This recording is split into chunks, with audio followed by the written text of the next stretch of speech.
गर्मियों का मौसम था। बच्चे बस से स्कूल जा रहे थे। सब खुश थे कि आज छुट्टियां होने वाली हैं। अचानक उन्होंने रोड पर एक हाथी देखा। हाथी को देखकर सब हैरान हो गए। हाथी आहिस्ता आहिस्ता आगे बढ़ा और बस के सामने आके खड़ा हो गया। सब परेशान हो गए। हाथी ने अपनी पूरी ताकत के साथ अपनी सूंड बस पे मारी और बस को गिराना चाहा। सब परेशान हो गए। अचानक कुछ तलबा बस से निकले और हाथी से पूछा, हाथी जी क्या बात है? जिस पे हाथी ने उन्हें बताया कि चंद शिकारियों ने इसके बच्चे को जख्मी कर दिया और वो दर्द की वजह से रो रहा है। उन्हें बहुत दुख हुआ।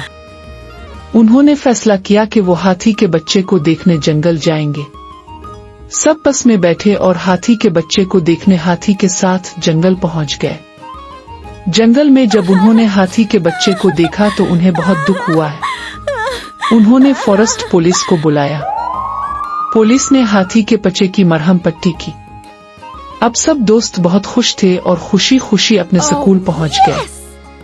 बस में अमीर हमजा ने सबको बताया कि हमारे पैगंबर रसूलुल्लाह सल्लल्लाहु अलैहि वसल्लम ने फरमाया, जानवरों पर रहम करें। ये वीडियो मसनूई ज़हानत की मदद से बनाई गई है। अगर आप भी मसनूई ज़हानत सीखना चाहते हैं तो इस नंबर पर राब्ता करें 03315020700701।